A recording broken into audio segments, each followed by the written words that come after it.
Bien, y la tercera pregunta, Iván Jacinto Tapia, economista. ¿Cuál es su opinión de las razones de la unión de indígenas y españoles para la conquista? Es decir, ¿cuál es la razón? Simplemente de que la historia de los conflictos entre pueblos, etnias, ciudades, no terminó con la llegada de los españoles. Los indios no comprendieron de la noche a la mañana que esos 500 españoles eran el centro de la historia y continuaron su historia de antes con todos sus conflictos.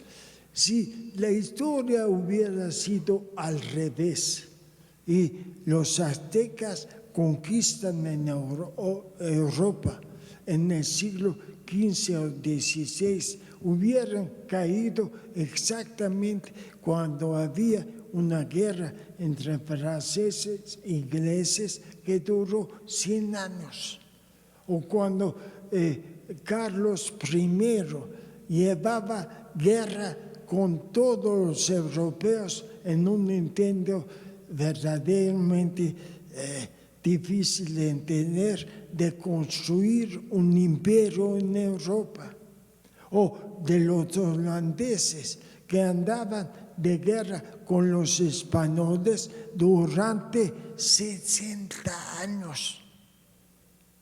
Eso es lo que los aztecas hubieran descubierto en Europa, también dividida.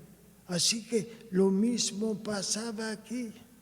Y no hay que ver como traidores los tlaxcaltecas que llevaban mucho tiempo luchando con los aztecas por su independencia, porque aprovecharon la primera oportunidad para echarse el imperio. Muchos indios pensaban que había llegado la época de los tlaxcaltecas, porque imperios hubo 4 en el centro y Veracruz de México. El Olmeca, que solo pudo ser imperio, Teotihuacán, los toltecas y después los aztecas, 4 imperios. Y todos acabaron igual, o a través de un levantamiento de los pueblos o a través de un enemigo externo, muchas veces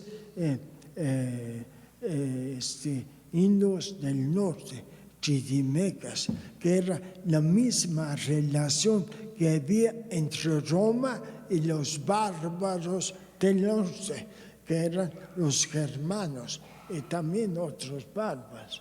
Era la misma relación. Los chichimecas a veces bajaban, se metían en el centro de México, destronaban a muchos reyes y se colocaban en su lugar y se civilizaban. Aprendían de la manera de ser.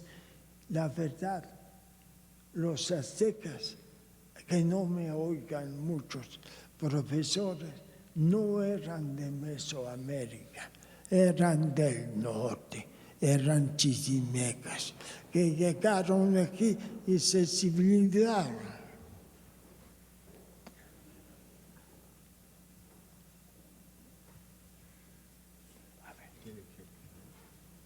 Ay, Chihuahua.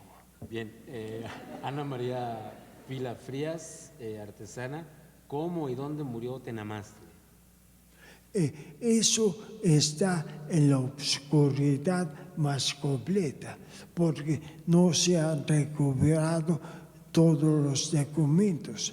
Se ha recordado en los escritos de él para el Consejo de Indias. Se ha recordado el interrogatorio que tuvo con los franciscanos y algunas cosas con Fray Bartolomé, pero no se sabe dónde y cómo murió. Parece que es más contemporánea. Miranda, bueno, Robles Miranda, Roberto, pregunta, ¿cómo se vincula el EZLN con la actual lucha anticapitalista? ¿Los mayas ponen el ejemplo? No sé si quedó claro. Bueno, es pregunta muy interesante. ¿Cómo se vincula? Porque su programa es explícitamente anticapitalista. Es decir, es un programa que dice que hasta que no sea abolido el capitalismo, no el neoliberalismo, el capitalismo, no se cumplirá esa condición que yo leí de todas esas demandas. Y en ese sentido es un programa anticapitalista muy...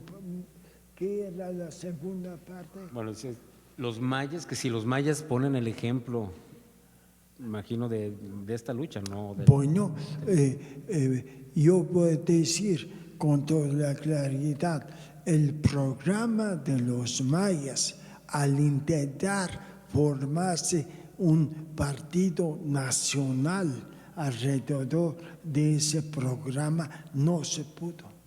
Yo estaba en ese ensayo que hicieron la gente del EZLN cuando todo el público reaccionó en defensa de ellos, en que no fueran aniquilados. Manifestaciones enormes en la Ciudad de México. Inmediatamente trataron de hacer un partido de todos, es decir, de gentes de la ciudad con su programa. Y eso no se pudo hacer. No era actual para la situación de México. Los ciudadanos de Monterrey, cuando leyeron eso, dijeron, eso a mí no me toca, eso ya ellos que están desesperados, pero yo no estoy en las mismas. No se pudo hacer, pero el programa radical quedó. Está escrito muchas veces y en mucho detalle y por mucha gente del movimiento. Ustedes lean, es el programa más elaborado, radical, es decir, que es de parte de aquellos que no tienen nada que perder. Más nuevo, no propio a la época de la Unión Soviética, más nuevo, que se ha hecho para toda la América Latina. Las mayas, un ejemplo, sí. Primer lugar, no todos los mayas, sino solo los del movimiento. En segundo lugar, ¿por qué no? Si la historia de México no ha sido una historia de los blancos, pero así se escribe, porque los vencedores son los que escriben la historia. Y un pueblo que resistió siglo y medio a la conquista, ¿no les parece un pueblo bastante exitoso con la inferioridad de armas y todas las cosas que ustedes han visto aquí? Bien, la otra pregunta de Gustavo Román, estudiante de Historia del Arte. ¿Cómo se vive la guerra de independencia en la región de Yucatán? Y aquí le deja su correo por si, imagino, si quiere interactuarlo con él, ¿no?